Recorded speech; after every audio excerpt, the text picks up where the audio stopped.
Hello बच्चों, आज हम स्टार्ट करने वाले हैं क्लास 10th साइंस का चैप्टर नंबर 6 जिसका नाम है लाइफ प्रोसेसेस। ये क्लास 10th बायोलॉजी का सबसे पहला चैप्टर है और बहुत इम्पोर्टेंट चैप्टर भी है।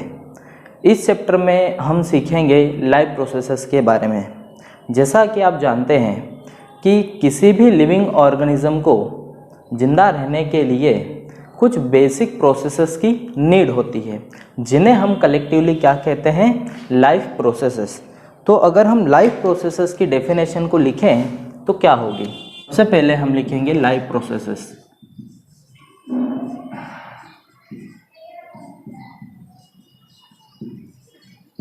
तो आखिर क्या होती है लाइफ प्रोसेसेस? ठीक है, तो लिखेंगे life processes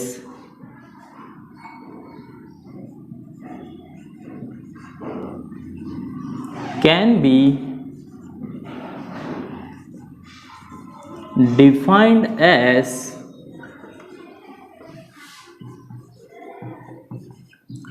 the basic functions performed by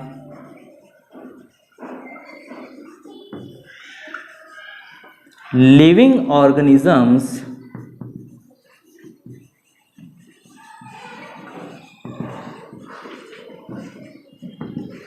in order to maintain their life on earth। क्या बोला मैंने? ऐसी फंक्शंस या ऐसे फंक्शंस जो लिविंग ऑर्गेनिज्म परफॉर्म करते हैं अपनी लाइफ को सस्टेन करने के लिए अर्थ पर, उन प्रोसेसेस या फंक्शंस को हम क्या कहते हैं? लाइफ प्रोसेसेस कहते हैं। अब देखें लाइफ प्रोसेसेस कौन कौन सी हो सकती है। तो अब हम देखेंगे कि कौन कौन सी लाइफ प्रोसेसेस हो सकती है। तो some basic functions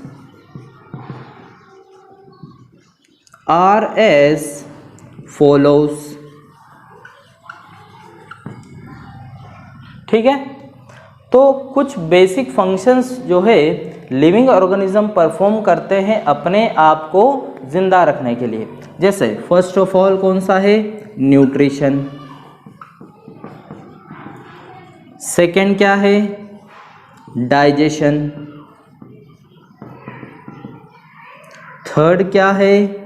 respiration. Fourth क्या है? सर्कुलेशन। फिफ्थ क्या है? एक्सक्रीशन।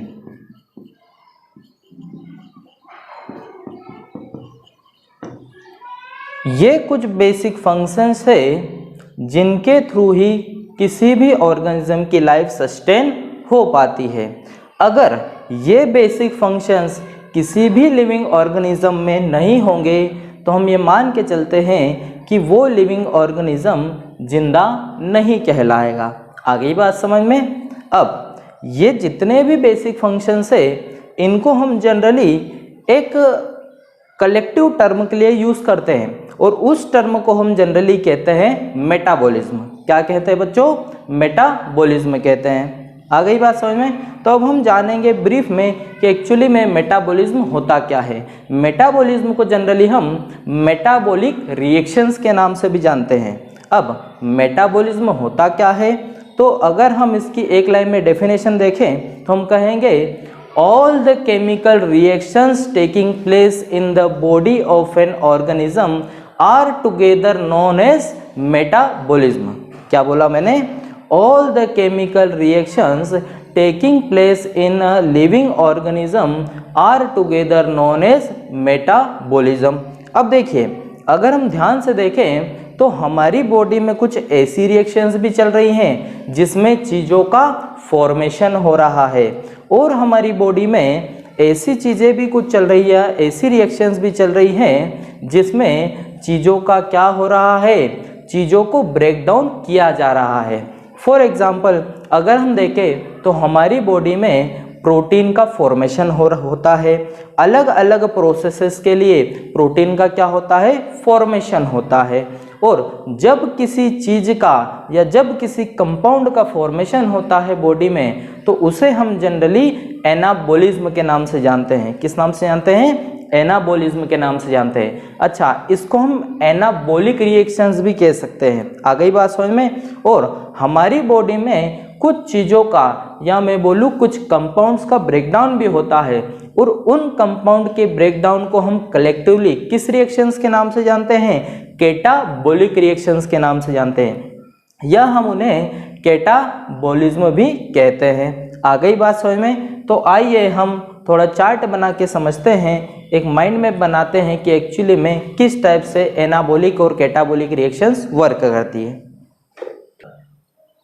तो आइए अब हम समझते हैं कि मेटाबॉलिज्म होता क्या है।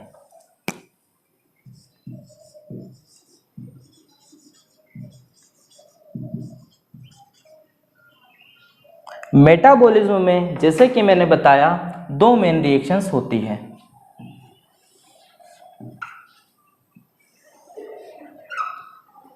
एक होती है एनाबॉलिज्म, एक होती है कैटाबॉलिज्म। एनाबॉलिज्म को हम एनाबॉलिक रिएक्शंस भी कहते हैं,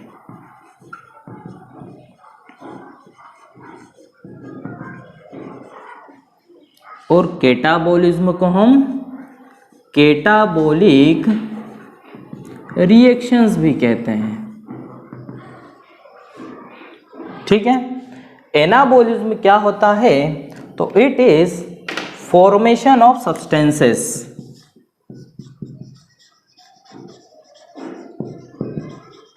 फॉर्मेशन ऑफ सब्सटेंसेस, या इसे हम कंपाउंड्स भी कह सकते हैं।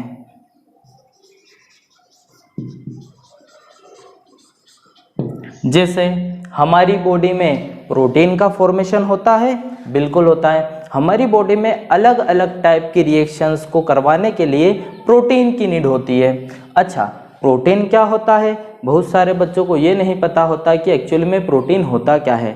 तो प्रोटीन बेटा अमाइनो एसिड का पॉलीमर है। क्या है? प्रोटीन अमाइनो एसिड का पॉलीमर है। जैसे छोटे छोटे मोतियों को जब धागों में बुन देंगे हम तो एक माला बन जाएगी, उसी प्रकार छोटी छोटी अमाइनो एसिड की यूनिट को पेप्टाइड बॉन्ड के द्वारा जब ज्वाइन किया जाता है तो हमारे पास एक प्रोटीन की चेन बन जाती है। आ गई बात समझ में? तो हम ऐसा लिख सकते हैं कि प्रोटीन सिंथेसिस, प्रोटीन सिंथेसिस। हमारी बॉडी में प्रोटीन का एक बहुत इम्पोर्टेंट रोल होता है। हम आगे पढ़ेंगे भी डाइजेस्टिव सिस्टम में कि डिफरेंट डिफरेंट टाइप के एंजाइम्स वर्क करते हैं। फॉर एग्जांपल पेप्सिन होता है, रेनिन होता है, सलाइवरी अमाइलेज होता है। This all the enzymes are made up of protein. ये सारे एंजाइम्स किससे मिलकर बने होते हैं? प्रोटीन से। अगर प्रोटीन नहीं होगा तो हमारी बॉडी में एंजाइम का फॉर्मेशन नहीं होगा, और बिना एंजाइम के किसी भी लिविंग ऑर्गेनिज्म को आगे ग्रोथ करने के लिए बहुत ज़्यादा प्रॉब्लम आएगी। आ गई बात समझ में? चलिए अब हम जानेंगे कि कैटाबॉलिज्म या कैटाबॉलिक रिएक्शंस क्या होती है। कैटाबॉलिक रिएक्शंस को हम कह सकते हैं breakdown of substances, breakdown of substances मतलब कि चीज़ों को तोड़ना। क्या करना? चीज़ों को तोड़ना। अच्छा, सब्सटेंसेस की जगह हम कंपाउंड का शब्द भी उपयोग कर सकते हैं। आ गई बात समझ में? जैसे हम लोग क्या खाते हैं? हम खाने में कार्बोहाइड्रेट्स खाते हैं कि नहीं खाते? जैसे रोटी खाया, चावल खाया। अच्छा, चावल में स्टार्च होता है तो स्टार्च भी कार्बोहाइड्रेट का ही एक फॉर्म है। क्लास 6th में हम लोगों ने पढ़ा है कि कार्बोहाइड्रेट में दो टाइप के होते हैं, एक होता है शुगर, एक होता है स्टार्च। तो फॉर एग्जांपल हम लोगों ने क्या खाया? स्टार्च खाया। स्टार्च का कोई भी सोर्स खाया, फॉर एग्जांपल हम लेते हैं राइस। तो राइस को हमें क्या करना पड़ेगा? डाइजेस्ट करना पड़ेगा, मतलब स्टार्च को डाइजेस्ट करना पड़ेगा। तो स्टार्च को हम किस में ब्रेक डाउन करेंगे? हम स्टार्च को ब्रेक डाउन करेंगे ग्लूकोज में। किस में ब्रेक डाउन करेंगे? ग्लूकोज में। तो यहाँ हमने देखो चीज़ों को क्या कर दिया? ब्रेक डाउन कर दिया, मतलब स्टार्च को हमने क्या कर दिया? तोड़ दिया।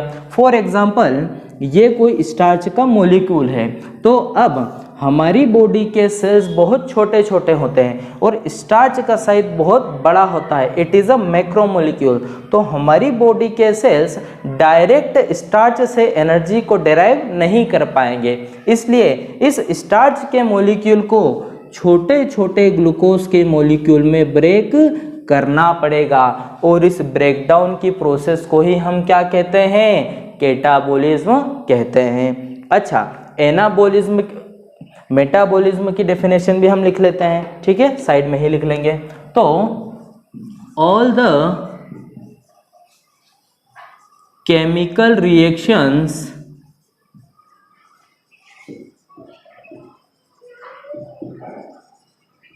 taking place inside the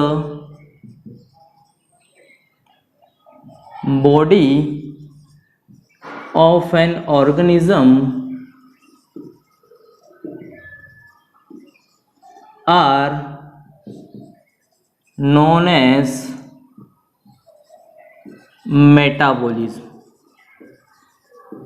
और इसे हम मेटाबॉलिक रिएक्शंस भी कहते हैं। क्या कहते हैं? मेटाबॉलिक रिएक्शंस भी कहते हैं, ठीक है। अब हम पढ़ेंगे कि एक्चुअली में लाइफ प्रोसेसेस कौन कौन सी होती है।